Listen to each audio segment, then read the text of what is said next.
WHO 세계보건기구에서 게임 이용과 관련된 어떤 이런 부정적인 현상을 질병으로 분류해야 한다는 안건이 이제 지난주 통과됐습니다.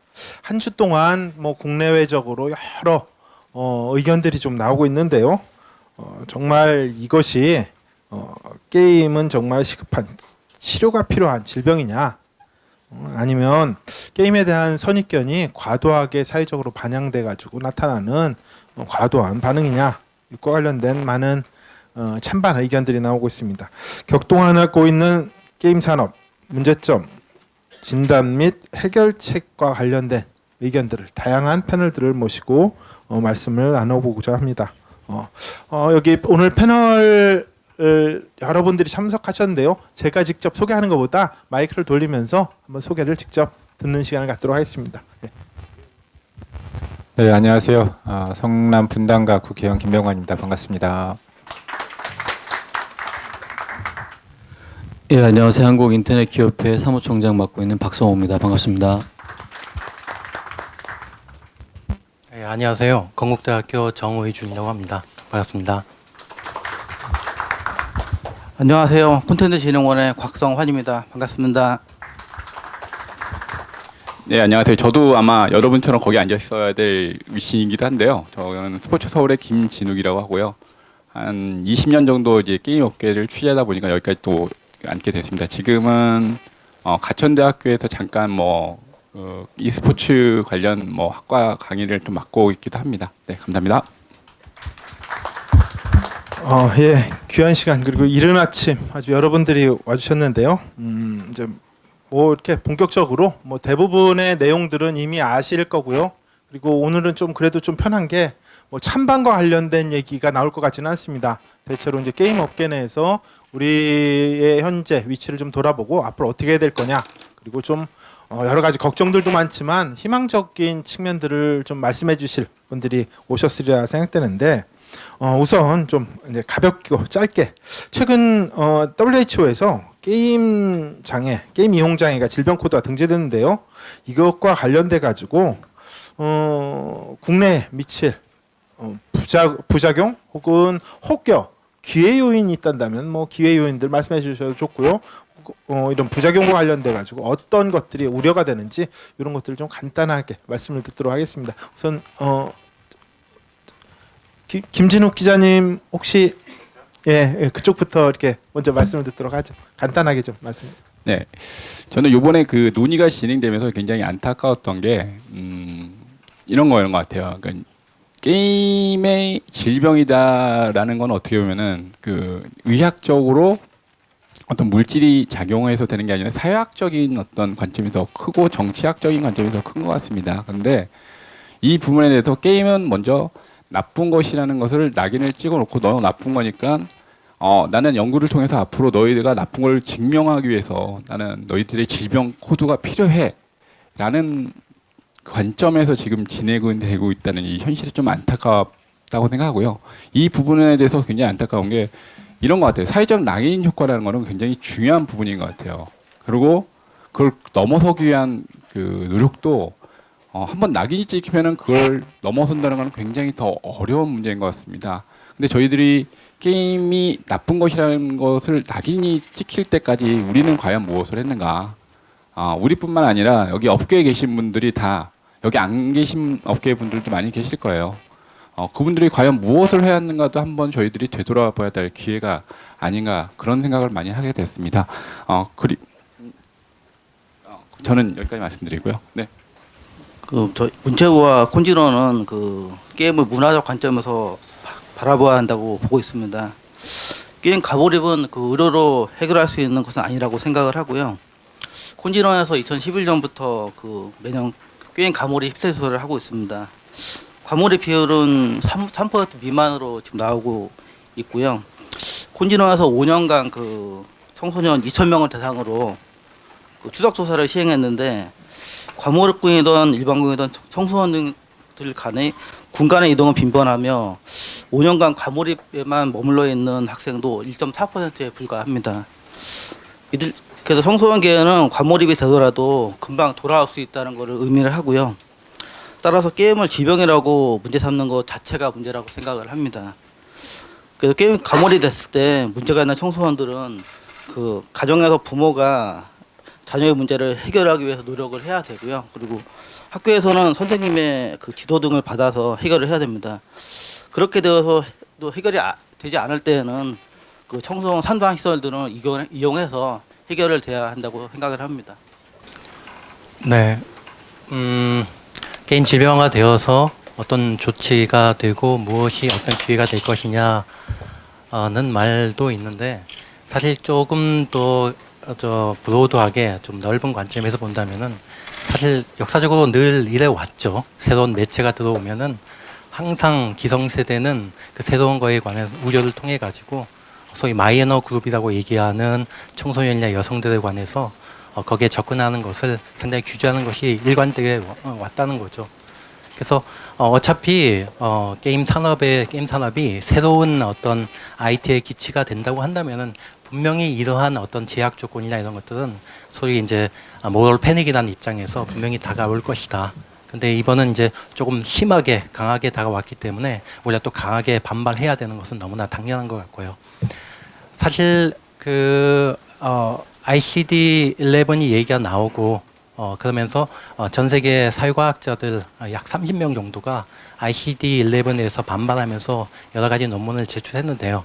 거기 중에 나와 있는 데이터를 하나를 본다면은 사실 중독이라 얘기하면 가장 많이 학계에서 논문화된 중독은 뭐냐 하면은 음식 중독이에요. 음식 중독. 그 음식 중독과 일 중독. 요즘은 워커홀릭이라는 말이 질병 비슷하게 해서 다루고 있습니다. 거기 보면 쇼핑 중독 그리고 댄스 중독까지 얘기를 해요. 예. 이런 여러 가지 중독 개념이 있고 얘기가 되는데 그 중에 하나가 또 게임 중독이라는 개념이에요.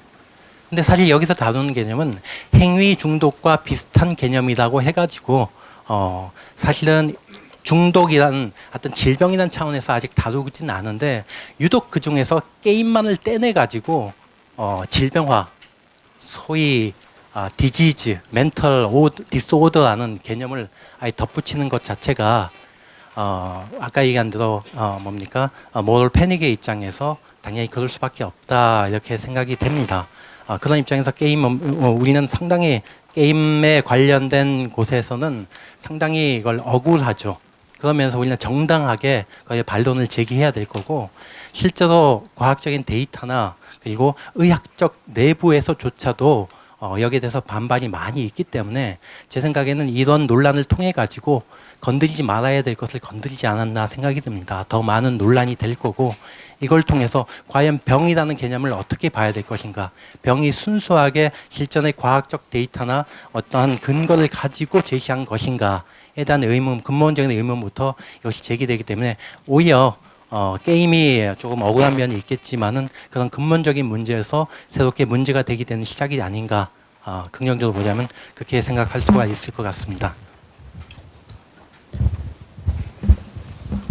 예, 정희준 교수님께서 기승전결을 다 하신 느낌이 드는데, 예, 저도 마찬가지로 여기 오신 기자분들이나 청중분들과 또 패널분들과 마찬가지 생각이실 건데 이거는 전형적으로 게임이라는 콘텐츠에 대한 사회적 편견이 작용한 결과다라고 생각을 합니다.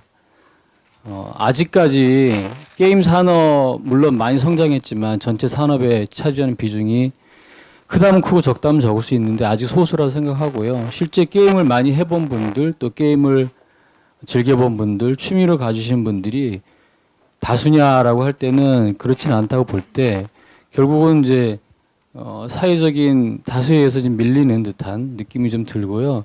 그 다수라는 분들이 게임을 안 해본 것뿐만 아니라 어떤 사회적인 우리 사회 구조, 공부에 방해되는 요소다, 뭐 기타 게임이 진지하지 않은 것이라는 것에 대한 전통적인 이 편견 이런 것들이 작용하지 않았나 싶어서 아까 저는 이게 이제 위기라고 생각을 계속 했었는데 우리 사회 맡아주신 이장주 소장님께서 기회다라는 또 말씀하셔가지고 그 관점에서 저도 좀 생각을 갑자기 하는 게 이번 기회에 진짜 이게 뭐가 문제냐 이 게임이라는 소재를 통해서 우리가 한번 사회 전반적으로 스펙트럼을 한번 통과시켜서 이야기할 수 있는 사회 콘텐츠, 문화 콘텐츠에 대한 그런 좋은 계기가 됐으면 하는 생각이 듭니다. 네.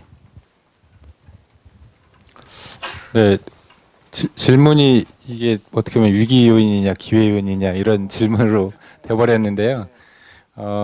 솔직히 말씀드려서 저는 되게 비관적입니다. 그러니까 우리 사회에서 그 셧다운제 얘기 이렇게 논의가 진행되는 과정을 지켜보면서 이게 정말로 이성적으로 해결될 수 있는 토론될 수 있는 문화인가 문제인가 이런 생각이 좀 많이 들었고요. 사실 이성적이라기보다는 정말 감성적인 접근 또 어딘가는 공격할 지점이 필요한데 어떻게 보면 가장 약한 고리가 게임이다 보니까 그 약한 고리를 치고 들어오는 이런 상황이기 때문에요. 솔직히 저는 좀 많이 비관적이고 과거에 보시면 처음에 이 셧다운제가 도입되기 전에 그때부터 이제 게임 중독 얘기가 있었죠. 근데 처음부터 게임 중독 얘기가 있었던 건 아닙니다. 원래는 시작은 인터넷 중독으로 시작이 됐었고 인터넷 중독이 얘기가 되다가 갑자기 인터넷 게임 중독 내지는 또 스마트폰 중독 이게 이제 포괄적으로 얘기가 되다가 거기서 제일 그나마 약한 고리라고 생각되는 이제 게임 중독이 타겟팅이 됐고 그게 이제 결과적으로는 셧다운제가 대한민국에서 이제 도입이 됐는데요. 지금 ICD-11에서 게이밍 디스오더가 도입된 진행 과정을 보면 사실 이것도 똑같습니다. 처음에는 디지털 기기의 과대 사용에 따른 문제점 이런 것들이 처음에 지적이 되다가 이게 제가 이제 자료들을 찾아보니까 2014년도에 처음으로 이게 얘기가 진행이 되다가요. 이게 인터넷 이용 기기가 당연히 이제 많이 사용되게 문제가 되죠. 그래서 이게 뭔가 질병으로의 어떤 고민, 분류의 고민 뭐 이런 것들이 필요하다라고 의견을 모아지다가 이게 3, 4년 얘기가 흘러오면서 갑자기 이제 게이밍 디스오더로 이제 귀결이 되어 버렸거든요. 이게 아마 우리나라도 마찬가지고 아마 다른 나라에서도 마찬가지고 이 토론이 정상적인 토론이 전 진행될 거라고 보여지지 않습니다. 그래서 개인적으로 상당히 비관적이고요. 저희가 이제 항상 게임에 대한 인식 개선 노력 이거를 뭐 저희가 안 해왔던 건 아닌데 결국 쉽진 않잖아요. 우리 아까 우리 그 정의준 교수님께서 뭐 아까 일중독 이런 말씀하셨는데 우리가 중독이라고 이름 붙일 때 특히나 이제 질병 코드로 붙일 때 우리가 사회적으로 인식할 때 긍정적인 요소를 가지고 있는 것에 대해서 질병 코드로 분류하지는 않거든요. 제가 어제 그 밤에 우리 이제 질병으로 분류되어 있는 것 중에서 중독이 뭐가 있는지 막 찾아봤어요. 아시다시피 뭐 약물, 그다음에 뭐 마약 이런 것들이 있고 뭐 담배, 술 뭐 이런 게 있고요. 행위 중독 중에서는 뭐 도박, 그다음에 방화, 절도 이런 것들이 있더라고요. 그 이외에는 사실 없습니다. 이제 지금 유일하게 게임이 들어가 있는데 우리가 이제 사회적으로 중독이라고 얘기하지만 법이라기보다 이제 질병 코드에 분류 들어가 있지 않는 게 말씀하신 뭐 질병 같은 것도 있고요. 제가 곰곰이 생각을 해봤는데 제일 문제가 많은 게 뭐 낚시 뭐 이런 게 있습니다. 낚시, 그다음에 뭐 쇼핑, 그다음에 운동 중에서도 꽤 많이 있습니다. 축구도 있고요, 골프 뭐 이런 것들도 있고. 근데 이런 거에들은 다 중독이라고 안 하고 우리가 좋은 이름으로 광이라는 이름을 붙이죠. 영화광, 낚시광. 사실은 보면 똑같거든요. 게임광 같은 거죠. 네, 이게 우리 사회적으로 게임이라는 거에 대해서 부정적인 인식, 낙인 효과 이런 것들이 있다 보니까 거기에 대해서 이렇게 질병 코드 분류까지 되다 보니까 저는 뭐 솔직히 잘 됐으면 좋겠는데 기회가 됐으면 좋겠는데 네. 상당히 좀 위기의식을 많이 느끼고 있습니다. 네, 사실 그런 만큼 김 의원님에 대한 이게 기대나 여러 이제 관심들이 좀 모아지고 계신 것 같습니다. 사실 저도 이제 나가 보면은 이렇게 토론을 가 보면 의외로 곳곳에 의료계에 계신 분들이 뭐 국회의원이라든지 여러 곳에 계시더라고요. 그래서 참 어렵다는 느낌들 들었는데 더군다나 이게 게임계에서 의정에 진출하셔가지고 고군분투하시는 의원님 얼마나 좀 힘드실까 하는 느낌들을 오늘 가져봅니다. 박수 칠 기회는 아닌 것 같고요. 예. 뭐 다들 말씀이 비슷하신 것 같은데요. 좀 우리가 시야를 조금만 넓게 보면 이 문제는 의원님 말씀하신 대로 이게 합리적인 토론들이 가능한 주제냐와 관련된 좀 의구심이 같습니다. 어떤 분들은 그런 얘기들을 하더라고요.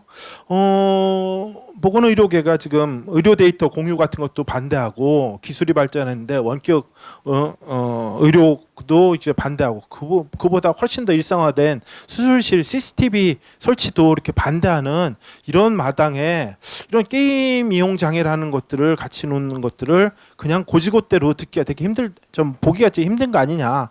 혹은 어떤 분들은 신러다이트 운동 아니냐. 좀 과거의 어떤 이런 체제들을 이어나가고자 하는 이렇게 의심을 가지고 계신 분들도 많습니다. 사실은 뭐 그 의심 역시도 우리가 합리적인 의심이라는 생각이 드는데요. 뭐 지금 여러 패널들이 반복적으로 이렇게 말씀해 주신 것 같습니다. 역시 오늘 토론과 관련돼서 제일 기사화로 많이 되실 분 발언이 뭐 김병관 의원님이실 것 같은데요. 마저 질문을 드리도록 하겠습니다.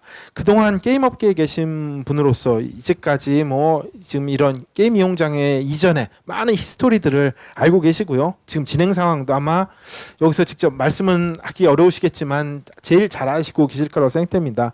뭐 그간의 이런 흐름들 속에서 어떤 변화들이 있었는지, 그리고 지금 위기라고 말씀하셨는데 이전과 어떤 점이 좀 다른지, 그리고 지난 뭐 신문에 보니까 지금 여당 내에서 당정협의가 지금 진행되고 있는데 대략 요게 어떻게 흘러갈 것 같고 게임계에서는 어떻게 해줬으면 좋겠는지. 너무 질문이 많은가요? 조금씩 해서 우선 그간 히스토리와 관련된 이번에 어떤 특징들이 뭔지부터 좀 설명 한번 듣도록 하죠.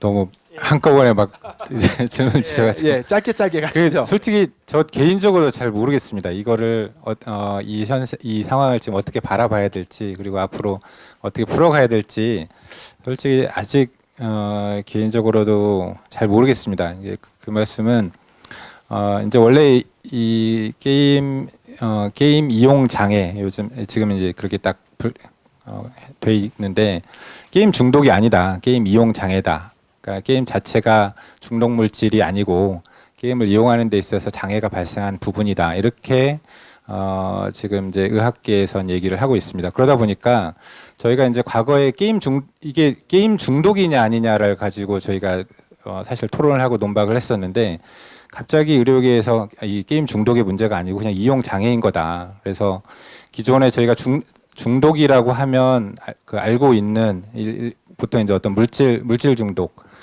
중독에 있어서 그 나타나는 특징들 뭐 이런 거 있잖아요. 뭐 금단 증상이라든지 뭐 이런 여러 가지 것들에 대해서 무슨 이게 게임에 그런 게 어디가 있냐라고 얘기를 했었는데 갑자기 이제 게임 이용 장애라고 하면서 기존에 얘기됐던 어떤 중독 요소들 물질 중독에서 나타나는 그런 것들을 사실은 다 빼버렸거든요. 그래서 그럼 저희가 이거를 게임 이용 장애에 대해서 반박이랄까 반대 자료를 내놓아야 되는데요. 반대 자료를 내놓을 수 있는 게 사실은 잘 없습니다. 뚜렷하지 않거든요. 아까 말씀하셨던 뭐 일중독 이런 거랑 큰 관점에서 보면 또 뭐 영화 중독, 낚시 중독, 스포츠 중독이랑 관점에서 보면 반박할 수 있는 자료가 사실은 없어요. 그러다 보니까 이 문제를 어떻게 바라봐야 될지 솔직히 잘 모르겠고, 그리고 앞으로 이걸 어떻게 대처해야 될지도 조금은 어려운 측면이 있는 것 같습니다. 그래서 해법은 오늘 이렇게 말씀들 주시면서 잘 찾아가 보기로 하고요. 다만 한 가지 제가 이제 국회의원 되고 나서 게임에 대한 인식 개선을 어떻게 하면 좋을지 고민들이 사실 많이 됐었는데 쉽지는 않습니다. 쉽지는 않은데요. 저는 이게 꼭 저뿐만이 아니고 우리 이제 뭐 게임 산업계가 됐건 아니면 문화예술계가 됐던 저희는 이제 우리가 이제 종합예술이라고 게임을 종합예술이라고 하잖아요. 그래서 이 문화 컨텐츠를 만들어가는 분들의 목소리들을 하나로 모아가는 과정이 조금 더 지금까지도 물론 있었지만 더 있었으면 좋겠다. 그래서 게임에 대한 인식 개선을 통해서만 그나마 이 게임계에 미칠 수 있는 피해, 산업적인 영향, 또 우리 사회에 미칠 수 있는 영향을 좀 최소화할 수 있지 않을까 이런 생각을 듭니다. 예. 참 그 길지 않은 답변 속에서 여러 고뇌들이 읽을 수 있는 그런 말씀을 해주셨습니다. 다음으로 정의주 교수님께 좀 질문을 드리고자 하는데요. 지난 4년간 청소년과 게임 영향에 관한 연구들을 시행해 주셨고 지금 많은 논쟁들이나 토론에서 아주 중요한 레퍼런스로 지금 활용되고 있습니다. 전 개인적으로는 정의준 교수님 연구가 없었으면은 지금 이 사태를 어떻게 해결했을까, 대처했을까 하는 그런 아주 좀 다행스러운 그런 생각이 드는데요. 이것과 관련돼서 간략하게 한번 그 연구 결과들을 설명해 주시고 그것이 시사하는 바 지금 현재의 문제나 앞으로의 해결 방안 관련된 시사하는 바까지 좀 같이 설명해 주셨으면 좋겠습니다. 네. NDC 발표나 게임문화 포럼에서 여러 가지를 얘기해서 그때 다 오셔가지고 제가 구체적으로까지 얘기할 필요는 있는가 생각이 들긴 하는데요. 일단 간략하게 소개하자면은 2014년부터 만 5년 정도 됐죠. 2018년까지 2019년 2월에 끝났으니까 만 5년이라 해도 되고요. 청소년 2,000명을 대상으로 조사를 했습니다. 청소년을 가지고 조사를 한 이유는 사실 아시겠지만 APA가 DSM을 가지고 5를 가지고 발표해서 2013년도에는 스스로가 충분치 않다라는 근거를 가지고 의학계 스스로가 데이터가 충분치 않다는 근거를 가지고 스스로가 보유한 거예요. 그러면 그 충분치 않다는 데이터 중에 중요한 데이터가 무엇이냐면은 왜 임상에 관한 보고는 한국과 중국에서 많이 나올까라는 의문입니다. 대부분의 연구도 한국과 중국에서 나와요. 그래서 몇몇 학자가 제시한 것이 무엇이냐면 한국과 중국의 독특한 문화적 환경적 특성이 고려된 것이 아니냐. 왜 서부 유럽, 미국과 유럽 사회하고 다르게 똑같이 인터넷이 사회 전반에 깔려 있음에도 불구하고 그런 데서는 크게 문제가 되지 않는데 중독 캠프나 이런 것이 뭐 큰 문제가 되지 않는데 한국이나 중국에서는 이렇게 사회적 이슈가 될까라는 문제예요.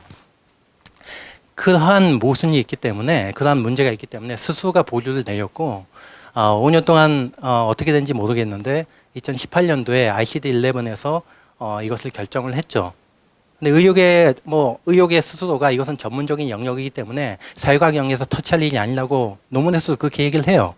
근데 자체적으로 보류와 결정을 내리고 나서 5년 뒤에 이것을 채택을 했는데 그럼 5년 동안 거기에 대해서 스스로가 문제가 가진 거에 대해서 더 나아진 게 있냐 이거죠. 그걸 객관적으로 제시를 한다면은 납득을 하겠는데 그렇지 않다라는 얘기고 오히려 한국과 중국에서 나와 있는 문제들 사회 문화적 문화 환경적 문제들에 관해서는 제 연구에서 잘 나타나 있어요. 무엇이냐면은 가장 크게 문제가 되는 것은 뭐냐면 게임이라는 이용 시간보다도 더 중요한 것은 자기 통제력에 있고 자기 통제력에 영향을 주는 것은 학업 스트레스와 부모의 간섭의 문제이거든요.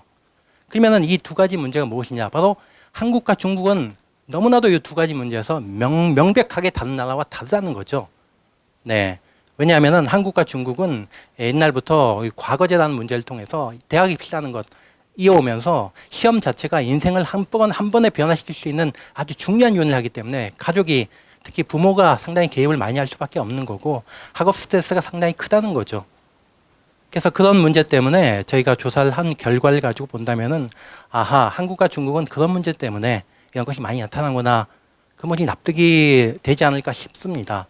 그러면은 이러한 문제에 관해서 그 얘기를 할 때 2018년도에 ICD-11에서 일단은 그런 문제가 있으니까 일단은 채택을 해놓고 보자.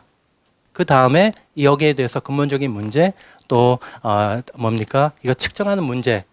아까 ICD-11에서 얘기하는 4가지 조건 중에서 가장 중요한 것이 뭐냐면 1년 동안 이것이 지속이 되고 그걸 가지고 임상병리학자, 다시 말해서 의사들이 이것을 측정해 봤을 때 문제가 있으면 인정하겠다는 거예요. 그러면 좋습니다. 그러면 의사들이 이것을 측정할 때 공통적으로 적용될 수 있는 그 측정 방법이 무엇이냐를 제시해 보라고 하면 공통적인 게 없어요. 그러면 공통적으로 측정할 자가 없는데 그 결과가 이미 중독이라고 질환이라고 나와 있기 때문에 의료계 자체적으로 저는 모순이 있다고 생각을 합니다. 그렇기 때문에 저희 연구에서 나와 있는 것을 본다면은 저희도 사실 특별하게 적용할 수 있는 측정 방법이 영촉도라는 것을 가지고 썼어요. 의학계에서 많이 쓰는 촉도. 그 촉도를 가지고 보니까 청소년들은 상당히 변화무쌍하게 많이 변하더라. 게임 시간이 일시적으로 많아졌다가 일시적으로 적어졌다가 또 많아졌다가 적어졌다가 하는 것들을 보면은 역시나 한국과 중국에서 공통적으로 나타나는 학업 스트레스 문제, 부모에 관한 문제가 역시나 공통적으로 나타난 거 있구나 하는 것들이 발견이 되고요. 그리고 영의 촉도에서 상당히 위험수위라고 얘기하는 80점 이상의 청소년들이 또 발견이 돼서 제가 따로 만나서 또 봤습니다. 그 청소년들을. 그 청소년을 만나본 결과도 사실 중독이라 얘기하면 사실 우리가 일상적으로 일반적으로 아주 표준화된 알코올 중독, 표준화된 헤로인 중독자들이 있어요. 표준화된 알코올 중독자는 뭡니까? 이미 간이 거의 망가진 사람이고요. 사회생활 할 수가 없고 술을 먹지 않고선 제 정신을 차릴 수 없는 사람들이 대부분이에요, 사실. 그리고 뭐 사회적으로 부모와 친구와 뭐니까 갈등 관계에 있다, 그건 기본이고요.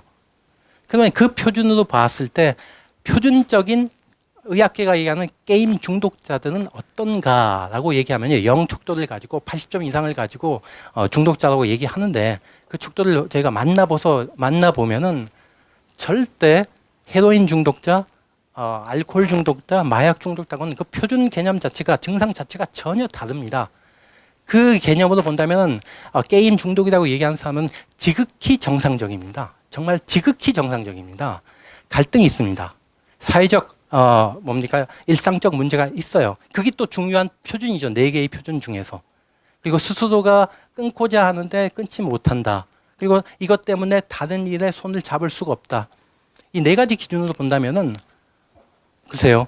제가 볼 때는 일 중독, 쇼핑 중독 다 중독화되어야 된다고 생각을 해요.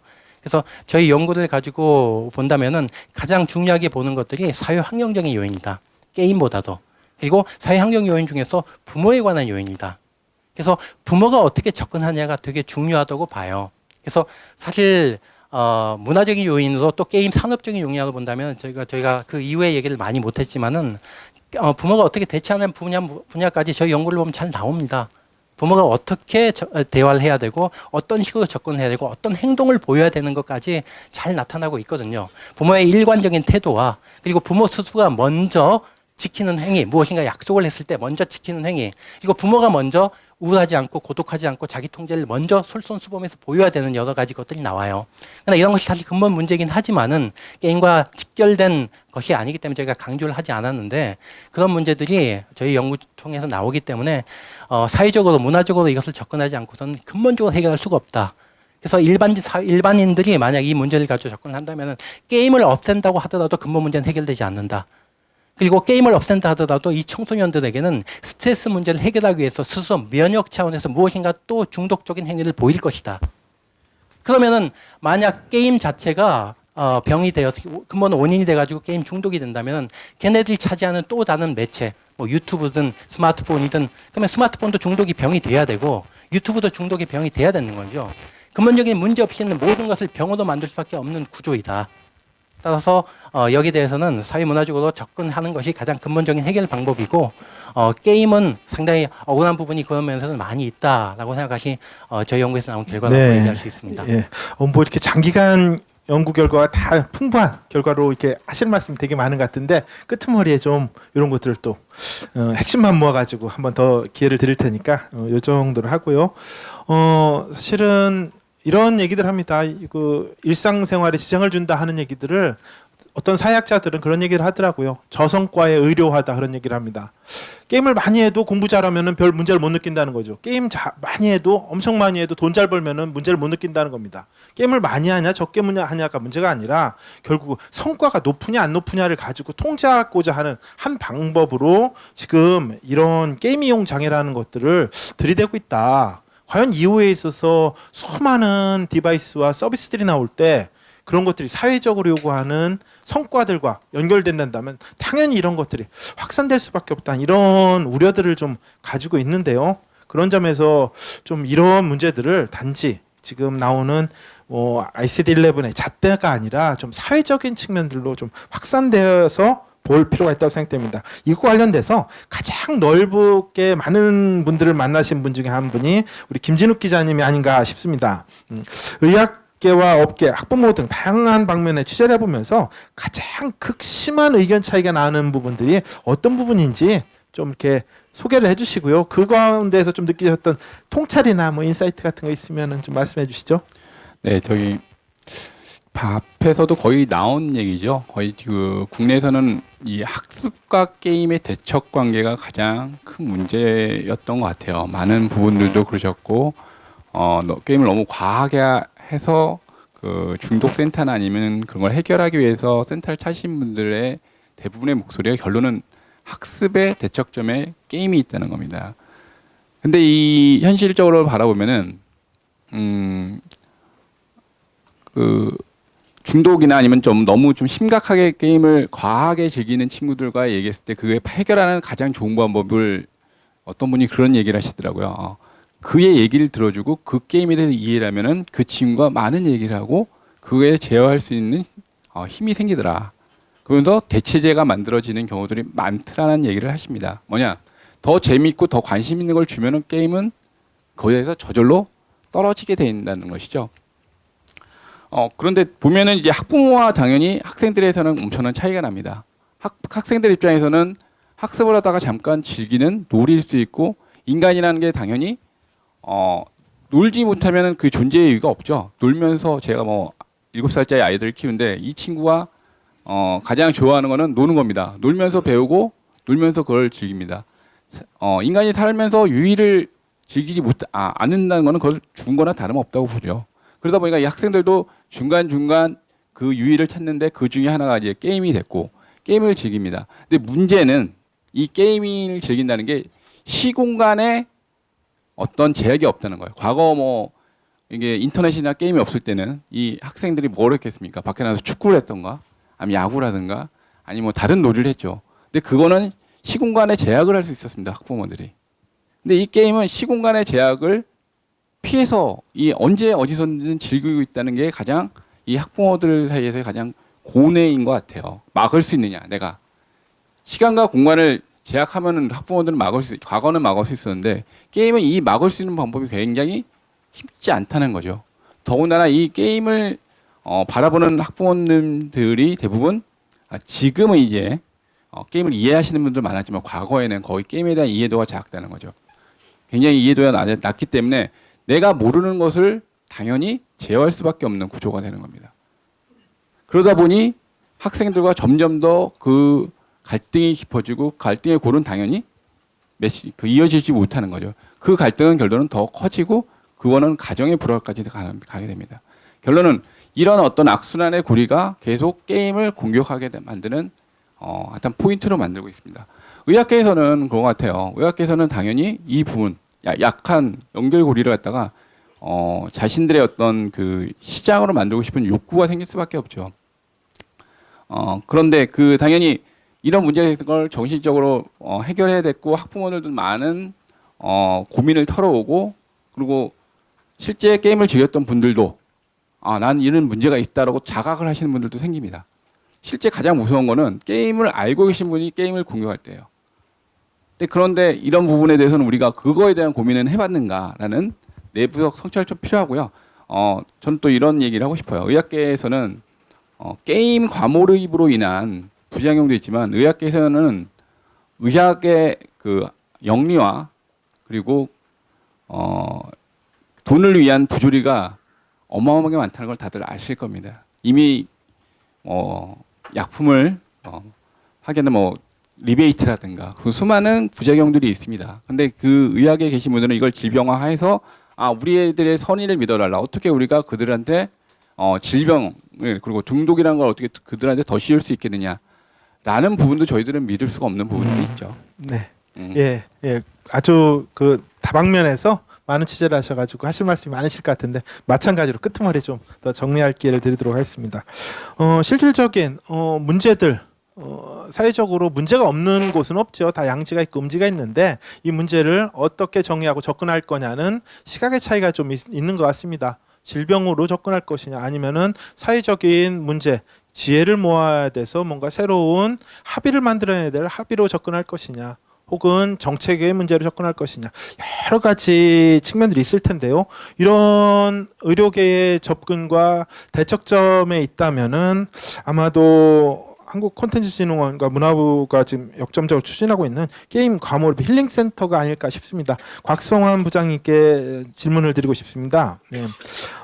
지금 여러 게임사들이 기금을 모아가지고 과몰입 힐링센터가 지금 전국적으로 운영되는 것으로 알고 있습니다. 이에 대한 어떤 소개와 그리고 이런 것들이 그러니까 지금 나오는 질병적인 접근과 좀 상대적으로 좀 차이점 그리고 좀 우수한 점들이 뭔지 좀 설명을 해주시면 좋겠습니다. 이제 그 게임 과몰입에 대해서 그 진단하고 예방하고 상담하고 치유할 수 있는 그 전 과정을 원스톱으로 지원하기 위해서 그 게임 문화재단에서 게임 과몰입 힐링 센터를 운영하고 있습니다. 그 2011년에 그 개소했던 그 중앙대학교의 그 게임 과몰입 그 상담 치료 센터를 게임 과몰입 힐링 센터로 명칭을 변경했고요. 그리고 2014년하고 2016년에 그 4개 권역에 그 추가로 4개소를 설치를 하였습니다. 그 권역별로 보시면은 그 경북권은 대구 카톨릭 대학교 병원, 그리고 전라권은 국립나주병원, 그 충청권은 건국대학교 충주병원, 그리고 수도권에는 푸르메 재단, 넥슨 어린이 재활병원 등 총 5개소가 있습니다. 그 저희가 향후에 그 충남, 경남, 강원에 그 추가로 3개소를 설치해서 한 8개소 정도를 운영할 예정으로 있습니다. 그 대상들은 그 게임 과몰입을 상담이 치료가 필요한 아동하고 그리고 청소년 그리고 성인까지 대상이 되고요. 그 게임 과몰입에 대한 상담 및 치유 전문 기능을 제공하고 있습니다.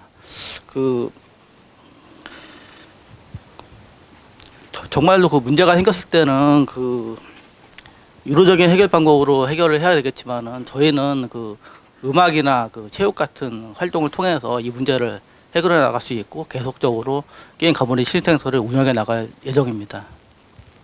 예, 뭐 김진욱 기자님하고 곽성환 부장님께서 이거와 관련된 뭐 현재 이용자나 아니면 사회에서 좀 어떻게 느끼고 있는가와 관련된 얘기들을 해주셨습니다.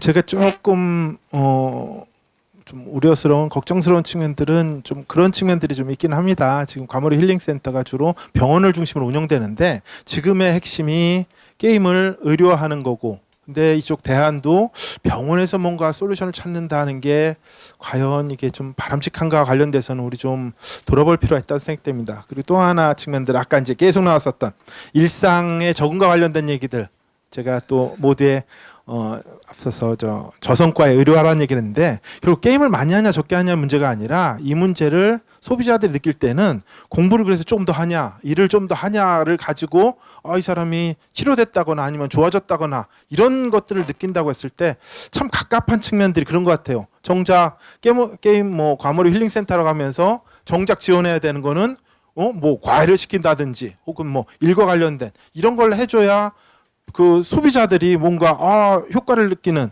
이런 것들은 과연 이게 게임계가 담당해야 될 문제인지와 관련된 좀 본질적인 문제라는 좀 생각이 드는데요. 이것과 관련돼서 오래 기다렸습니다. 이게 박성호 사무총장님께 질문을 드리겠는데요. 이번 게임 이용 장애와 관련된 것들이 여기서 멈출 것 같지는 않습니다. 사실은 여러 이제까지의 정신장애 관련돼서는 진단 확장이라는 게 계속 있어 왔습니다.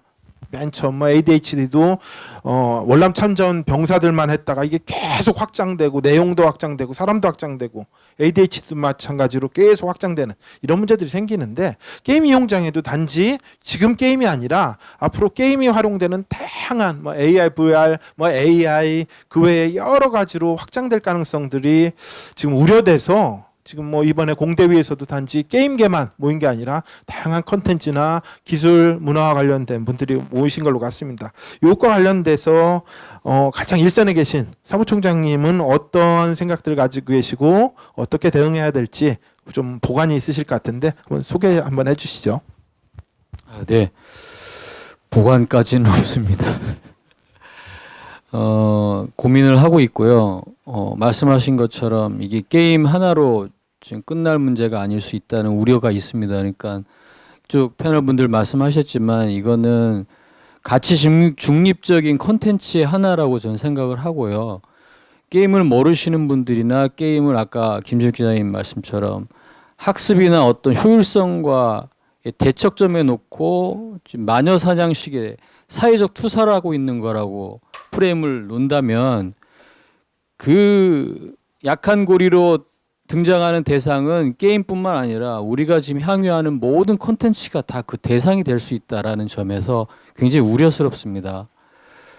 뭐 산업 경제적으로 볼 때 게임 산업이 한국의 유망한 게임 산업, 유망한 디지털 경제 중에 하나고 디지털 경제가 지금 우리 한국 경제 17년 기준으로 봤을 때 지금 12% 정도 차지하고 있고 지금 BTS 잘 나가고 있지만 전체 한류 수출의 54%가 18년 기준으로 여전히 게임입니다. 이만큼 한국 경제에 미친 영향이 크다는 점에서 되게 아끼고 싶은 산업이기도 하지만 그만큼 사회적 편견이 이렇게 크기 때문에 장래가 불투명한 거에 대해서는 되게 우려스럽고요.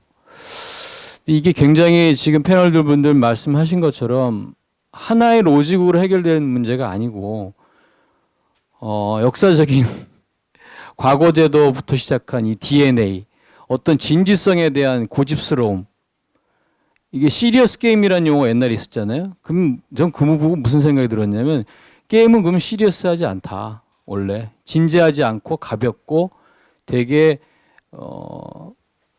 가치적으로 좀 중요하지 않다고 생각하는 인식이 깔려 있는 것 같은 느낌이 드는데 우리 사회가 저는 되게 이중적이라 생각을 합니다. 굉장히 노는 걸 좋아하면서도 또 반대로 노는 걸 굉장히 경멸하는. 근데 잘 놀아야 일도 잘한다고 이제 워크 앤 밸런스 얘기도 나오고 그건 하고 있는데 좀 솔직했으면 좋겠고요, 사회가. 게임이란 것을 좋아하는 분도 있고 싫어하는 분도 계십니다. 싫어하는 분들 중에 상당수 분들이 공부를 되게 중독적으로 열심히 하신 분들이나 종교 가지고 계신 분들 제가 폄하하는 생각은 없습니다만은 굉장히 그 종교생활 열심히 하시는 분들이나 그런 분들 쪽에서 이런 얘기들 많이 하시는데 전 좀 안타깝고요. 우리 사회가 좀 더 다양성과 포용성 있는 사회로 가려면은 내가 하지 않는 것들 또 내가 해보지 않은 것들에 대한 진지한 관심, 그거야말로 진지한 관심이 필요할 것 같고 그냥 무턱대고 무차별 공격을 하거나 지금 의학계가 그렇게 과학적으로 과학자라고 주장하시고 의학계에서 그렇게 과학자죠. 근데 그분들이 이번 ICD-11 추진하시면서 한 과정들 보면 굉장히 비과학적이다. 분명한 스탠다드 없이 어떻게 질병을 그렇게 데피니션을 할 것이며 지금 교수님 말씀하셨지만 굉장히 그 문제가 많은 과정을 지금 겪어왔습니다. 그래서 이거는 우리가 이렇게 묵과할 문제는 아니고 게임을 좋아하든 좋아하지 않든 간에 우리가 소중하게 생각하는 가치들의 하나가 이런 비합리적인 절차로 날아갈 수가 있다. 그런 점에서는 혼영이 전부 이 문제에 대해서 좀 진지한 관심을 가져야 될 것 같고요. 대책은 글쎄요, 이런 지금 오늘 아침에 이제 귀한 분들 모셔서 얘기 나누는데 이런 사회적 인식, 우리 사회 문제에 대한 확산이 결국은 답이지 않을까 싶고요. 큰 싸움이 될 것 같습니다. 이게 뭐 크게 보면은 인터넷 쪽에 대한 편견 여전히 존재하고 다른 것에 대한 편견 여전히 존재하는 우리 사회에 볼 때 좀 계속 이야기하는 수밖에 없을 것 같고요. 솔직하게. 그러다 보면은 지금 50대 이후 세대가 아무래도 게임을 좀 덜한 세대라고 보면은 시간이 지나면서 다양성에 대한 논의가 더 편견을 희석시킬 거라고 저는 믿습니다. 물론 의원님 되게 비관적으로 보시고 그런 믿음이 생기기 전에 우리 산업 중에 이제 게임 산업이 특히 망하거나 이런 일이 생기면 되게 가슴 아플 건데 그 일이 생기기 전에 좀 높은 데서 얘기를 많이 했으면 하는 생각이 듭니다. 예. 예, 뭐 이게 단지 게임의 문제들이 아니라 이제 기술과 관련된 이제 사회문화와 관련된 얘기들 폭넓은 시각으로 이렇게 말씀해 주셨습니다. 그러면은 이게 시간이 이제 어지간히 흘러가지고 거의 이제 막바지로 가고 있는데요. 김진욱 기자님 여기 초청한 이유 중에 하나가 e스포츠 전문가로 이제 우리 패널로 초청을 드렸는데 과연 이 게임 이용 장애라는 것들이 생기면서 앞으로 e스포츠 이제 지금 부상하고 있고 세계적으로 확산되고 있는 아주 핫한 주제인데요. e스포츠와 관련된 미래들은 어떨 것인지 e스포츠와 게임 이용 장애라는 주제를 가지고 좀 간략하게 한 3분 이내로 좀 말씀을 부탁드리겠습니다. e스포츠와 게임은 그 뗄래야 뗄 수 없는 관계에 있다는 건 모두 다들 주제 사실일 겁니다. 근데 e스포츠와 게임은 어떻게 보면은 게임의 부작용을 좀 완화시키기 위해서 정부 측에서 조금 더 많은 도움을 줬었던 컨텐츠이기도 합니다. 뭐냐, 중독이라든가 아니면 과몰입의 문제를 e스포츠라는 부분이 많이 해결해 줄 수 있고, 그리고 인식 전환을 해줄 수 있을 거라고 여태까지 많은 정책 담당자들, 그리고 저도 많은 그런 생각을 하면서 취재를 했고 지금도 바라보고 있는데요. 그러다 보니까 이 당장은 단기적으로는 아마 인식 개선 사업 때문에 e스포츠가 어찌 보면은 좀 더 도움을 얻을 수 있을 것 같기도 해요. 단기적으로는.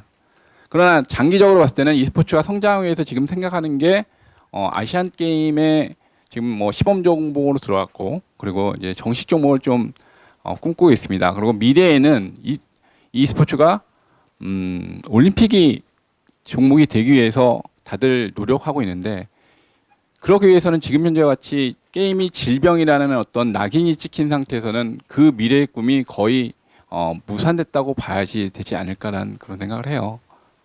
앞으로 이 부분이 어떻게 진행이 될지는 모르겠지만 e스포츠가 더 성장하기 위해서는 이 현재 이 낙인을 걷어내지 않는 이상은 지금 굉장히 부정적으로, 그러니까 김명관 의원께서 말씀하셨듯이 게임 산업계에서 부정적이지만 e스포츠 산업계에서는 더 절망적인 수준이라고 보시면 될 겁니다. 단기적으로 어떻게 인식 개선 사업이 어떻게 될지 모르겠지만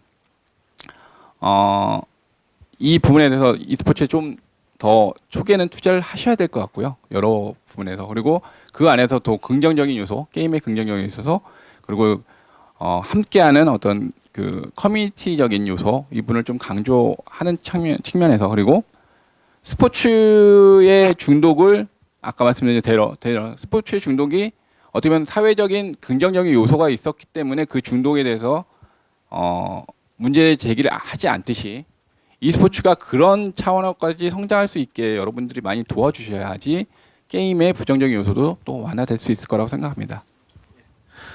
곽성원 부장님, 뭐 이렇게 정책 일선에서 노력하고 계신데 좀 뭐 어떻게 좀 게임계나 아니면은 여기 계신 분들이 좀 도와주시면은 좀 정책적인 노력들을 좀 더 수월하게 할 수 있겠다 하는 이런 내용들이 있으시면 그런 거 아울러서 우리가 어떻게 해야 될지와 관련된 뭐 콘텐츠진흥원이나 이런 팀장님 생각이 있으시다면 말씀을 부탁드리겠습니다.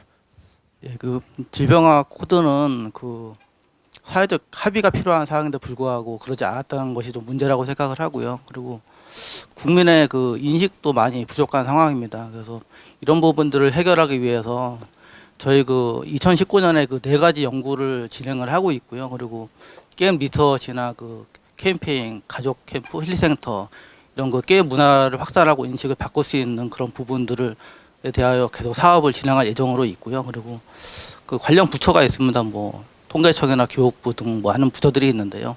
이런 부처들하고 이런 문제를 해결하기 위해서 계속 좀 노력해 나갈 것이고요. 좀 제가 좀 드리고 싶은 말씀은 그 특정한 행동을 그 병으로 정의하기까지는 각계의 그 충분한 그 소통과 합의가 필요한데 그 아픈 사람을 만들어내는 사회보다는 서로 그 치유할 수 있는 그 사회적 합의, 사회가 나아갈 수가 있어야 한다고 생각을 합니다. 그래서 이런 부분을 해결하기 위해서 노력을 하겠습니다. 다음으로 이제 정희 교수님 아까 말씀을 하다가 제가 죄송스럽게도 잘랐는데 논문에 보면은 끄트머리 이제 이 토의라는 게 있지 않습니까? 주로 이제 결과를 가지고 우리가 어떻게 했으면 좋겠다. 그리고 이 과정에서 얻은 인사이트 이런 것들을 좀 더 상세하게 말씀드릴게요. 다른 분들은 2분, 3분 드리는데 정 교수님께서는 5분 드리겠습니다. 이제까지 연구했었던 걸 바탕으로 우리 사회, 학부모와 그리고 우리 사회 그리고 여기 계신 전문가님들께 당부드리고 싶은 말, 하고 싶으신 말 마음껏 해주시기 바랍니다. 네, 저기 연구라는 입장에서 보면은 끊임없이 데이터가 모아져야 되고 그 데이터를 해석하고 이런 여러 가지 작업이 이뤄야 되는데요. 한국은 아직까지도 그 이용자를 가지고 연구하는 것들이 아주 제가 볼 때는 턱없이 많이 부족한 상황입니다. 그래서 그러한 연구라는 측면에서 보면은 좀 더 많은 연구가 되어야 되겠다는 생각이 듭니다. 저희가 청소년이라는 이름으로 데이터를 가지고 발표를 했어요. 제가 이제 해외 다니면서도 우리 연구를 가지고 발표하고 이러는데 지금 ICD-11 쪽에서 또 얘기하는 얘기는 이렇게 나옵니다. 게임 중독은 그쪽 입장에서 얘기할게요. 게임 중독은 게임을 하고 있는 평균 인원 자체가 30대입니다. 30대. 청소년만의 문제가 아니라고 또 나와요. 그러면 청소년 가지고 우리가 잔뜩 얘기를 하면은 그건 아주 일부분의 문제야 라고 얘기하면 또 할 말이 없어져요. 실제로 게임 전 세계에서 게임 이용층은 30대입니다. 평균. 다시 말해서 그쪽이 말하는 게임 중독의 질환은 비단 청소년만의 문제가 또 아니다. 이거는 전 연령층의 문제고 그렇기 때문에 퍼블릭 헬스라는 문제에서 WHO가 잘 맞기 때문에 바로 WHO가 관여할 주제이다 이렇게 나와요.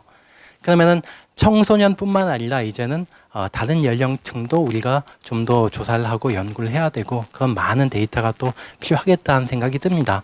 다시 말해서 그런 그 얘기는 무슨 얘기냐 하면은 아직까지도 게임 이용이 정확하게 부작용이라고 얘기하는 여기 그쪽 입장에서 게임 중독, 게임 과몰입 이런 여러 가지 현상들에 관해서 좀 더 많은 연구가 필요한 과제임이 틀림없고요. 좀 더 많은 학계에서 논란이 계속 이어져야 된다고 생각을 합니다. 그래서 섣부른 어떤 결론이나 이런 것들은 자제하는 것이 맞는데 이걸 이제 병으로 밀어붙이는 것 자체가 다른 많은 학자들에 의해서는 이거는 너무 나은 거 아닌가 하는 생각이 들게 되는 거고요. 그리고 중요한 거가 제가 아까 말씀드린 것처럼 부모 그리고 사회적 환경이 되게 중요하구나라는 생각이 듭니다. 왜 똑같이 인터넷을 사용함에도 불구하고 우리나라 청소년들은 이렇게 그 문제와 그러니까 병으로까지 얘기할 정도로 사회적 이슈가 이렇게 되고 있는가? 그럼 우리 사회 자체가, 우리 가정 자체가, 우리 청소년들 대하는 어떤 문화 자체가 아직 건강한 문화가 없지 않는가 하는 생각이 듭니다. 그래서 컨텐츠진흥원에서 여기 가정을 중심으로 해서 가족과 함께하는 프로그램, 그걸 통해서 인식을 전하는 프로그램이 있는데 그건 상당히 옳은 방향이라고 생각을 하고요. 우리 사회적으로 이 문제가 해결되지 않고서는 아까 다시 한번 얘기하지만 게임 때문에 나타나는 얘기라고 하지만은 게임이 없더라도 우리 사회는 이런 문제를 또 안고 갈 겁니다. 근본적인 문제가 해결되지 않고서는. 그래서 우리 사회가 전반적으로 여기에 대해서 고민을 해야 된다라고 생각을 합니다. 그리고 의학계에서도 마찬가지로 얘기하지만 부모의 영향은 상당히 중요합니다. 부모가 행복해야 됩니다. 사회가 건강해야 됩니다. 그렇지 않으면 우리 청소년은 또 어디선가 여기에 대해서 도피처를 찾을 수밖에 없는 거고요. 그러면은 가정에서부터 청소년과 함께하는 대화하는 문화, 청소년과 함께하는 문화. 왜냐하면 우리 데이터를 보면 커뮤니케이션을 많이 하는 애들은 문제가 없어요. 게임 시간과 상관없이. 그리고 어떠한 활동이라든 뭐 캠핑을 가든 여행을 가든 적어도 부모와 여러 가지 활동을 하는 사람들은 큰 문제가 없습니다. 또 하나 부모가 어떻게 청소년과 대화하는 방식도 되게 중요합니다. 일관적으로 대화해야 되고요. 부모가 먼저 모범을 보이지 않고서는 절대 따라오지 않습니다. 네.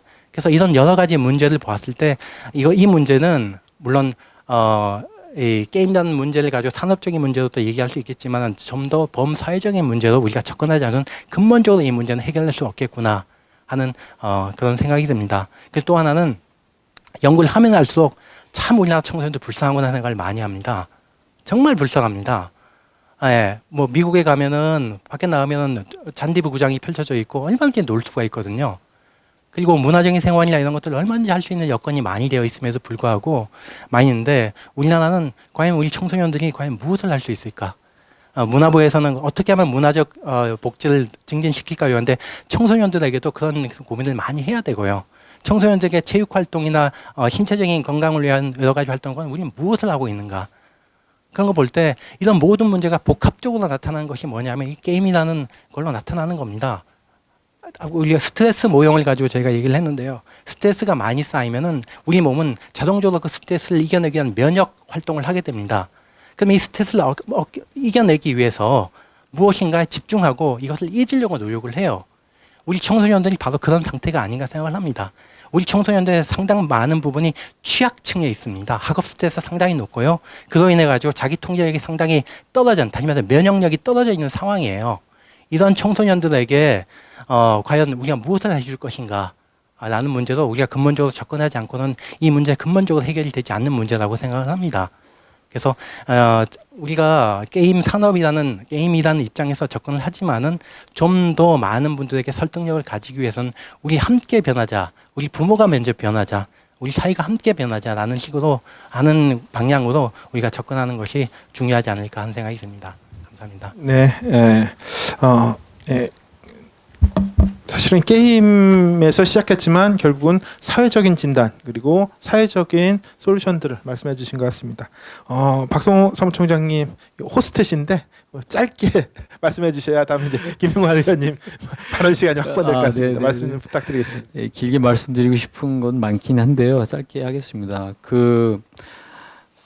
아까 쭉 말씀하셨는데 제 친구 예를 하나 들면은 친구 아들이 고등학교 다닐 때 공부를 하나도 안 했어요. 맨날 게임만 했어요. 그래서 걱정이 많았는데 이 친구가 한번 저한테 그러더라고요. 내가 2달 동안 모든 저녁 약속을 취소하고 들어가서 아이랑 가서 대화를 하고 게임을 해보겠다 해서 PC를 한 대 더 사가지고 집에서 게임을 했어요. 아들하고 같이. 2달 있다가 아들이 아빠랑 행복한 시간을 보낸 다음에 아빠 이제 나 게임 그만할래요. 왜? 이제 됐다고. 아빠랑 함께하는 시간이 너무 좋다고. 그러면서 공부를 하겠다고 자기 비전을 찾고서는 이제 공부를 다시 시작을 해서 재수를 했지만 세칭 명문대를 그 공부 안 한다고 게임만 하던 친구가 합격을 했습니다. 그리고 나서는 용돈도 거절하고 자기가 아르바이트를 하고 해병대까지 자원을 하고 정말 너무너무 멋있는 청년을 자란 거예요. 결국은 아이들이 왜 이렇게 우리 사각지대에서 게임을 하는 경우가 있다면 왜 그러냐면 말씀하신 것처럼 부모의 사랑이 부족해서가 아닌가 저는 이런 생각이 들고요. 부모뿐만 아니라 사회 전체가 아이들에 대해서 너무 배려가 없다 이런 게 우리 사회 문제라고 생각하고 이게 총체적인 문제라 그리고 또 하나 제가 좀 말씀드리고 싶은 게 여러분 아시는 것처럼 의학적으로 병이라고 할 때는 의사분들이 어떤 치수를 가지고 어느 점 이상이면 병이라고 얘기하잖아요. 근데 그러면 그 수치 바로 아래일 때는 아무 문제가 없다가 수치를 0.001mg 올라가면은 바로 증세 확 나타나는 거 아니잖아요. 그 무슨 말이냐면 병이고 병이 아니고는 그분들이 어떤 선을 정해서 정의하는 거라는 거죠. 정신의학계는 특히 더합니다. 이게 약을 투여할 문제인지 심리적으로 상담할 문제인지 아니면 좀 있으면 괜찮아질 문제지에 대해서 그분들 정확한 기준이 없어요. 이번에도 게임 이만큼 해서 이런 증세 보이는 분들이 질병입니다라고 그분들이 정의를 한 걸 우리가 그대로 수용해서는 안 된다. 그거는 WHO에 소속한 분들이 어떤 자기들이 설정한 기준 가지고 지금 얘기한 건데 이게 각 나라마다 공고에 불과하기 때문에 우리 스스로 납득하는 과학적 토론적 과정을 거쳐야 된다 생각하고요. 절대 이게 그쪽에서 병이라고 해서 병입니다라고 받아들이지 않았으면 좋겠어요. 그건 우리가 스스로 정의하고 스스로 연구해서 재정해야 된다 생각을 하고요. 어쨌든 이 질병에 대한 문제, 콘텐츠에 대한 문제, 또 아이들에 대한 문제를 너무나 이렇게 수동적으로 지금까지 우리가 해온 게 사실이라면 이제 좀 적극적으로 우리가 액션할 게 뭔지 검토하고 또 토론하는 그런 좋은 기회가 됐으면 좋겠습니다. 감사합니다. 예. 마지막으로요. 이 의원님이 아까 비관적이다 그런 말씀하셨는데 늘 이렇게 비관적일 때 짜잔 나타나서 세상을 구원하는 히어로들이 늘 나오죠. 그리고 여기에 되게 열광을 합니다. 아마도 지금 이런 히어로 여러 후보들 중에 여기 김병관 의원님 아마 몇 번째 안에 들을 거라 생각됩니다. 좀 이런 어려운 비관적인 상황 속에서도 좀 의정 활동이나 좀 이런 것들 개선하기 위해서 좀 어떤 지원들이나 도움 혹은 어떤 방향들이 좀 필요할지와 관련된 의원님의 생각과 그리고 업계에 대한 바람들 그리고 그 외에 의원님이 그동안 하시고 싶었던 말씀 있으시면 마음껏 하실 수 있도록 5분 드리겠습니다. 마음껏, 네, 5분. 그 절대로 제가 히어로가 될 수 없다는 걸 제가 잘 알고 있습니다. 그 몇 가지 이런 말씀 드리고 싶어요. 이게 게임으로 끝날 문제인가? 절대로 그렇지 않다고 생각을 합니다. 제가 아까 모두에도 말씀드렸지만 2014년도에 WHO TF를 만들었어요. 그 TF에서 만들었을 때 여기서 처음에 접근했던 게 아까도 말씀드렸지만 디지털 컨텐츠와 디지털 전자기기의 과다 사용에 따른 문제점을 사실 질병 코드화하려고 했었습니다. 그게 아까 말씀드렸지만 게임이 가장 약한 고리이기 때문에 일단 게임을 먼저 등재를 하게 된 거예요. 지금 이제 논의의 흐름을 보면 게임을 넘어서서 아마 디지털 컨텐츠 그리고 디지털 전자기기 말씀하시는 우리 잘 알고 있는 뭐 스마트폰 그리고 저희 집에서 요즘에 가장 문제가 저희 딸은 하루 종일 유튜브만 보고요. 우리 아들은 하루 종일 넷플릭스만 봅니다. 우리 애들이 원래 뭐 저 닮아서 그런지 모르겠지만 게임을 엄청 많이 했었거든요. 근데 요즘은 게임을 거의 안 하고 거의 동영상으로만 하루를 지난 주말 토요일 내내 그러고 있던데요. 그러면 앞으로 아마 동영상 콘텐츠들에 대한 질병 코드와 분류 움직임이 아마 있을 겁니다. 그래서 제가 처음에 말씀드렸지만 이게 게임만의 문제는 절대로 아니고 우리 새로 나타나는 어떤 기기들 그리고 디지털 콘텐츠들 기존에 오프라인에 있었던 것들이 지금 온라인화 되면서 또 게이미피케이션 되면서 많은 콘텐츠들이 우리 게임과 유사한 상황에 놓여 있는데요. 이런 부분들이 아마 총체적으로 문제가 될 거다. 그래서 게임만의 문제가 아닌 모든 이 문화 콘텐츠를 다루는 분들이 모두 연대해서 이 문제에 대해서 대처를 해야 된다. 이런 말씀을 좀 드리고 싶고 그리고 우리 아까 그 정의준 교수님께서 그런 말씀을 하셨어요. 의료계에서 주장하기를 이거는 의료의 영역의 문제이지 사회과학의 문제가 아니다. 그렇게 이제 사실 대응을 하고 있거든요. 우리가 그 과잉 의료화 뭐 이런 말을 많이 쓰는데 과잉 의료화 뭐 사실 아픈 사람 치료하겠다는데 거기에 대해서 반박할 사람들이 누가 있습니까? 게임을 과다하게 이용해 가지고 문제가 되는 친구들이 분명히 있습니다. 특히 청소년계에 있어서 문제가 있는 친구들이 있는데 그 친구들을 치료하겠다는데 그걸 반대할 부모들, 반대할 우리 성인들이 누가 있겠습니까? 근데 다만 문제는 이 문제를 어떤 질병으로 분류하는 순간 이거는 의료 영역이지 우리 사회의 문제 또 가정의 문제 또 국가가 해야 할 문제 산업계가 해야 될 문제가 아닌 걸로 인식하게 되는 문제가 있다라는 거죠. 우리 이제 패널들 많은 분들께서 공통적으로 얘기하셨지만 이건 우리 사회가 같이 해결해야 되는 문제다라는 말씀들 사실 계속 하셨어요. 근데 지금 이제 의료계에서는 이건 그냥 질병의 문제이기 때문에 의료인들이 이걸 진단하고 또 처방하고 뭐 약물 처방하고 또 심리 상담 치료하든지 그러니까 그런 식으로 의료계의 영역으로 딱 국한시켜 버렸거든요. 사실 WHO에서 ICD-11 이 등재하는 과정에서도 보면 똑같습니다. 그러니까 어떤 사회과학의 문제 또 우리 사회 문화의 문제가 아닌 그냥 딱 의료계의 문제로 딱 국한시켜 버렸거든요. 그러면서 이 등재 과정에서 어떻게 보면 되게 무기력하게 그냥 쉽게 불과 이 등재에 대해서 사회적인 그러니까 그 내부에서 논의가 시작된 지 불과 5년 만에 등재 결정이 났거든요. 제가 알기로 이렇게 빨리 결정된 사례가 없는 걸로 알고 있습니다. 좀 이게 잘 모르겠어요. 이렇게 가는 것들이 맞는 건지. 그래서 항상 말씀드리지만 특히나 게임의 문제, 또 우리 그 중에서도 우리 청소년들의 문제는 단순히 게임을 뭐 많이 사용하고 또 질병으로 분류하고 이런 게 문제가 아니고 가장 저는 항상 말씀드리지만 우리가 관심 가져야 될 거는 사실 부모입니다. 부모. 세상에 나쁜 강아지 없다 이렇게 그런 거 있나요? 그러니까 아이들의 문제이기도 하지만 결국은 부모의 문제이고 우리 사회 문제 이고 우리 성인들은 우리 일탈이라고 하잖아요.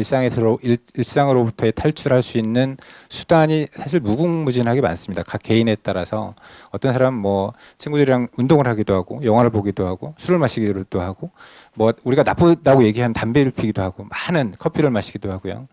많은 일탈의 수단들이 있지만 우리 아이들의 입장에서 보면 일상으로부터 탈출할 수 있는 수단이 기존에 게임밖에 없었던 거거든요. 그러다 보니까 거기에 대해서 약간 뭐 과몰입하는 이런 증상들도 나타날 수 있었던 거고. 그래서 그런 것들을 좀 해결할 수 있는, 해소할 수 있는 방안들 많은 걸 좀 마련을 해줄 필요가 있다 싶고요.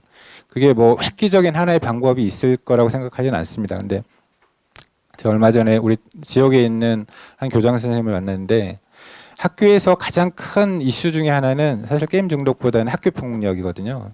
학교 폭력이 상당히 민감한데 그 교장 선생님 오고 나서 학교 폭력이 완전히 사라졌답니다.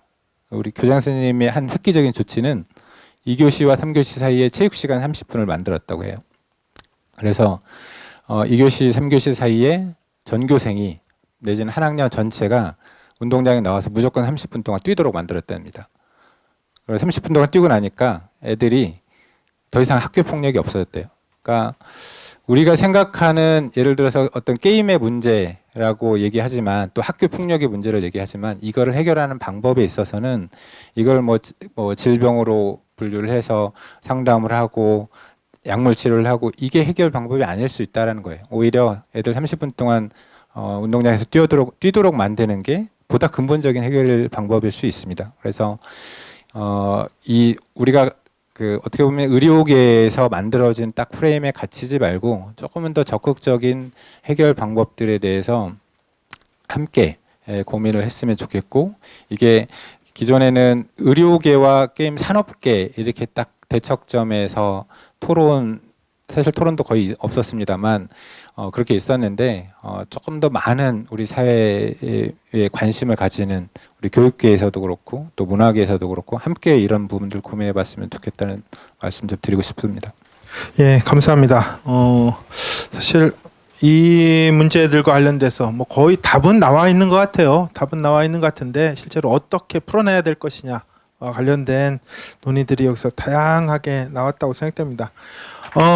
이어서 지금 질의응답이 있는데 시간이 많이 지난 관계로 짧게 한 3분 내로 할 수 있는 질의응답으로 5분만 하도록 하겠습니다. 예, 그러면 먼저. 예, 디프리즈 게임 현남일 기자입니다. 좋은 말씀 많이 들었고요. 김명강 의원님께 질문 드리고 싶은데 아까 전에 말씀하신 것 중에서 이제 업계가 같이 목소리를 모아야 된다 이런 말씀을 하셨거든요. 근데 사실 어떻게 보면 이 논의에서 보면은 지금 빠져 있는 게 어떻게 보면 오히려 업계인 것 같아요. 그러니까 대형 게임사들의 목소리 내지는 그런 입장들이 전혀 빠져 있는데 사실 없는 건 아니거든요. 찾아보면 아주 이렇게 후원회도 있고 조금씩 있는데 왜 이런 좀 대형 업체들이 좀 나서는지 않는 것인지 아니면 좀 실제로 나서고 있는데 저희가 좀 모르고 있는 것인지 좀 이런 쪽에 대해서 좀 어떻게 해야 힘을 합칠 수 있을지에 대해서 좀 의견을 좀 듣고 싶습니다. 박성 대통령이 아셔야 대답할 문제인 거 아닌가 싶은데요. 저도 사실은 이제 정치 들어오기 전에 사실 비슷했거든요. 이런 문제들에 대해서 되게 소극적으로 대응하고 여기에 대해서 뭔가 목소리를 내면 모난돌이 정받는다고 목소리를 안 내려고 했었던 게 사실이고요. 지금의 아마 저희 이제 선배 우리 게임을 운영하고 계시는 게임사를 운영하고 계시는 선배분들이 비슷할 겁니다. 그런데 제가 이제 항상 말씀드리는데 이제는 형님들이 좀 나설 때가 됐다. 예. 형님들이 좀 목소리를 내주셔야 되고요. 우리 이제 사실 정말 오래된 원로 우리 선배님도 와 계시는데 이제는 목소리를 좀 내주셨으면 좋겠고, 제가 이제 재작년 이제 국회 들어온 다음에 우리 이제 그분들 만나면 꼭 하는 얘기가 있어요. 국회에서 부르면 꼭 나오시라고. 꼭 나오셔서 뭐 국정감사나 이런 거 할 때 뭐 잘못한 거 있으면 혼나시고요. 혼난 다음에 이런 뭐 게임과 관련된 문제 내지는 또 더 크게 보면 인터넷과 관련된 문제에 있어서 좀 적극적으로 목소리를 좀 내주셨으면 좋겠다. 그냥 아무 일도 없는데 언론에 이렇게 뭐 기고하고 이러는 건 되게 어렵지만 국회에서 나오라고 해서 나가서 얘기하면 사실 모든 언론들이 다 받아주고요. 충분히 그 기회가 있는데 제가 그 말씀 드리는 이유는 사실은 공격하는 쪽이 있고 사실은 누군가는 거기에 대해서 잘못된 목소리에 대해서 방어를 해주는 사람이 필요한데 사실은 방어하는 사람이 없으면 공격자의 말이 무조건 100% 맞다라고 사회적으로 받아들여질 수밖에 없거든요. 누군가는 이제 반대의 목소리를 내줘야 되는데 사실 그 반대의 목소리가 물론 이제 저 같은 사람도 목소리를 낼 수 있겠지만 실제로 많은 분들이 특히 현업에 계신 분들이 목소리를 내주셔야 한다라는 게 저희 기본적인 생각이고 제가 이제 국회에서 또 정치에 있으면서 할 수 있는 역할이 그런 것 같아요. 제 목소리를 내는 것도 좀 물론 중요하지만 목소리를 못 내고 있는 분들의 목소리를 낼 수 있도록 제가 뭐 앞에서 내준 측면에서 지원해 주는 게 제 역할이라고 생각해서 많은 분들이 실제로 만나서 얘기를 해도 보면 뭐 사실 저희랑 여기 오늘 패널 분들이랑 생각들은 다 비슷하시거든요. 혹시 말 잘못해서 크게 혼날까봐 목소리를 못 내고 있는 건데 여기 계신 분들 함께 목소리 좀 내라고 큰 형님들이 이제는 좀 나서시라고 얘기를 좀 해주셨으면 고맙겠습니다. 네. 다음 질문. 예. 뒤에 가운데 예. 네, 안녕하세요. 룰의 유명규 기자입니다. 저도 의원님께 김병건 의원님께 질문을 드리고 싶은데요.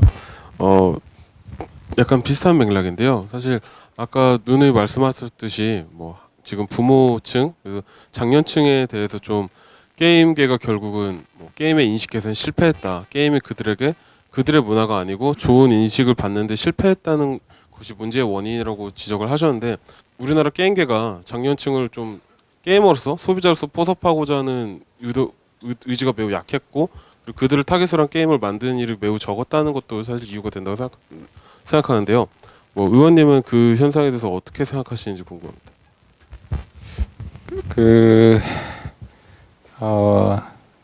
저희 이제 장인 어른이 처음으로 한 게임이 온라인 바둑이에요. 그러니까 지금의 이제 장년 세대, 노년 세대 분들도 사실 의외로 게임을 되게 많이 하시거든요.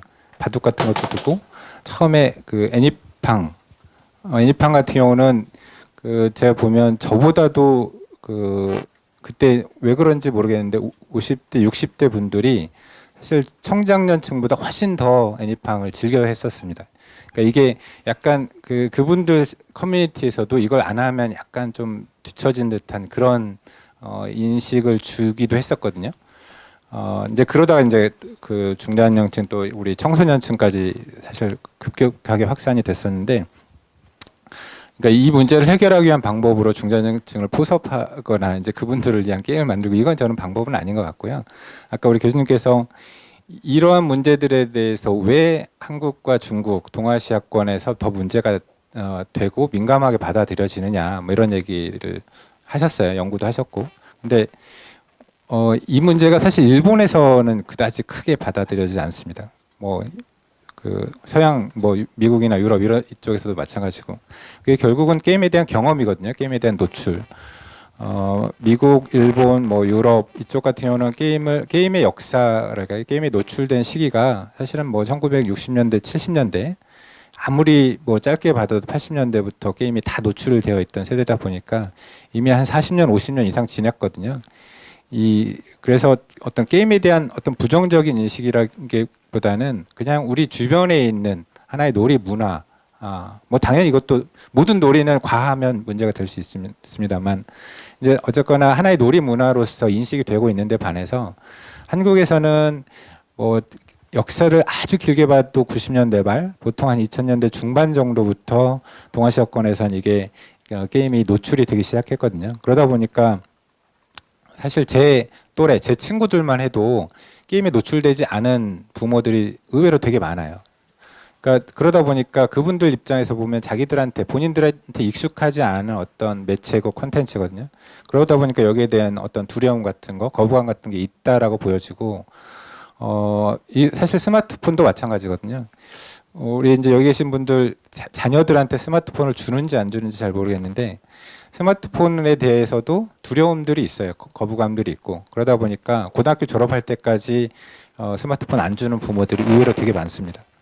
그러니까 이게 아마도 10년, 20년 지나게 되면 되게 우스운 일이 될 수 있다고 봐요. 스마트폰에 대한 문제도 그렇고 게임에 대한 문제도 그렇고 아마 20년 정도 지나면 우리 이 게임에 대해서 부정적으로 생각하는 분들보다는 그냥 게임을 익숙하게 바라보는 분들이 훨씬 더 많아질 거라고 생각합니다. 그래서 이게 실제로 KCD에 등재되는 뭐 이게 5년 후가 될지 10년 후가 될지는 모르겠습니다만 그때 되면 또 분위기가 달라질 수도 있다고는 생각이 들어요. 그래서 이거를 기존의 중장년층, 노년층을 상대로 해서 뭔가 설득하고 이런 작업을 하기보다는 또 뭐 어떤 게임 같은 걸 만들어 가지고 노출을 시키는 이런 것보다는 아까 말씀드렸던 이걸 우리의 사회의 하나의 문화로서, 문화예술로서 또 놀이문화로서 인식시키기 위한 노력들을 하는 게 저는 그나마 좀 더 우리 이게 지금 뭐 정확하게 이제 권고 사항이긴 하지만 권고 사항에서도 빼기 위한 또 빠른 지름길이 아닌가 이런 생각을 좀 사실 합니다. 네, 시간이 뭐 그렇게 많지는 않은데 두 분만 딱 들어오겠습니다. 여기 한 분 하고 예. 이데일리 노지용 기자입니다. 김병관 의원님 말씀 잘 들었고요. 저 앞에서 사회적 토론과 함께 높은 데서 말씀을 해주셔야 한다는 박성호 총장님의 말씀에 10분 공감했습니다. 윤종필 의원은 현수막까지 내고 목소리를 냈습니다. 네, WHO 등재 이후에 사실상 공식 석상에서 국회의원으로서 첫 발언을 할 수 있는 자리인데 오늘 이 자리에서 의원님께서 여당 차원에서 이제 뭐 게임 규제 완화 개정안 발의라든지 입법 논의에 힘을 써주겠다 이런 한마디 해주시면 게임 업계나 게이머들에게는 큰 위로와 힘이 될 수 있을 것 같습니다. 좀 한마디 부탁드립니다.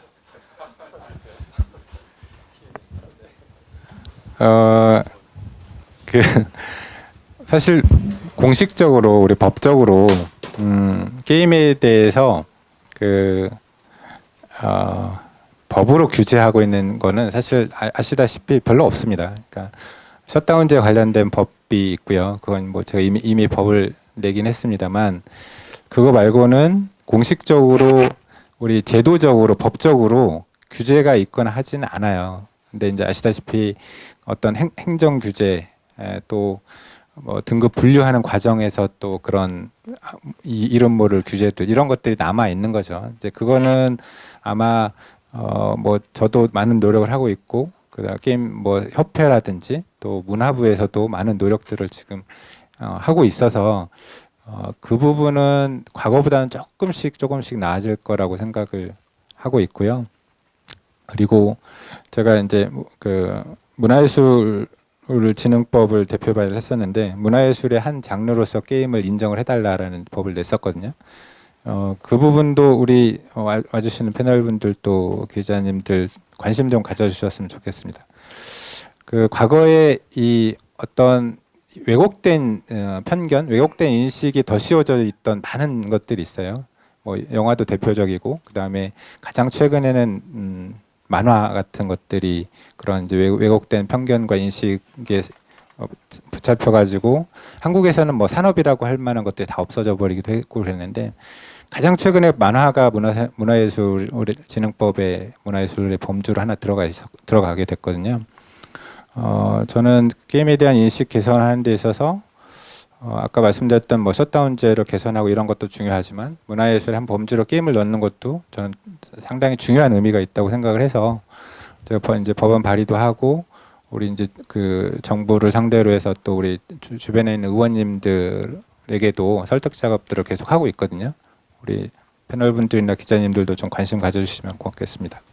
오늘 패널님들이 아주 좋은 얘기를 많이 해주셔서 제 귀가 굉장히 황홀합니다.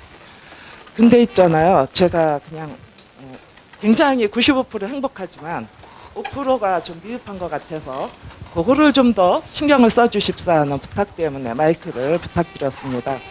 이유가 뭐냐면 제 기록에 의하면 메모 기록에 의하면 지난 10년 동안 매년 5월달까지 되면 이렇게 우리 게임업계에서는 컨퍼런스, 학회, 포럼 뭐 어쩌고 저쩌고 해서 이런 형식, 그러니까 대한민국의 교수급 이상의 엘리트 그룹, 뭐 업계 산업 지도하는 그다음에 문화관광부에서 이 나라 엘리트 상층부의 사람들이 나와서 게임은 이러이러한 문제가 대한 변명이나 해석을 합니다. 이게 15년이 누적이 됐어요. 그리고 여기 듣고 계시는 분들은 그 얘기를 들을 필요가 하나도 없는 언론 관계자거나 업계 관계자거나 저기 한 사람들이에요.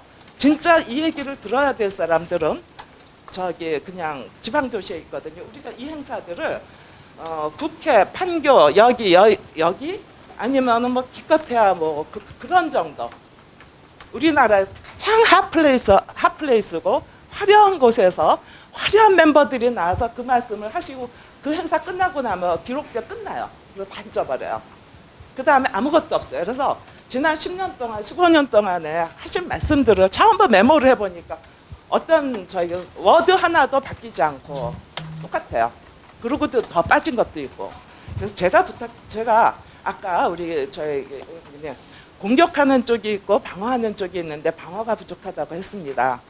근데 그 공격하는 쪽은 우리들 늘 알다시피 시민단체나 그냥 엄마나 조직을 갖고 있지 않은 개인들이에요. 근데 그분들하고 제가 동행을 해서 뭐가 아쉬워서 이렇게 지속적으로 15년 동안 동어 반복을 하면서 공격을 하시는가 해서 제가 동행해서 쫓아가 본 적이 있습니다.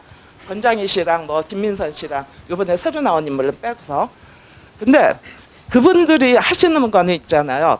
만약에 일주일에 한 번씩 그분들이 움직이는 거는 전국의 방방곡곡 면 단위를 움직였습니다. 그래서 일주일에 하나씩 그 세 팀이 똑같은 얘기를 시골이나 중소도시에서 실질적으로 게임포비아에서 고통받고 있는데 내가 뭘 어떻게 해야 될지 모르는 엄마들을 대상으로 한 팀에 50명, 30명 모아놓고 15년을 똑같은 강의를 했어요. 근데 거기에 우리 여기 계시는 분들 중에 한 분 정도의 지식 수준이라도 있는 분이 그 강의를 한 기록이 없어요. 그분들이 똑같은 얘기했어요. 엄마들의 공포에 대해서. 근데 우리나라 업계, 산업 지도부 그리고 저기 기업들은 단 한 번도 엄마들이 갖고 있고 그 전파가 전달되는 그 경로에 대해서 이렇게 하시는 것이 좋겠습니다 하고 컨선을 해가지고 답을 하신 적이 없어요.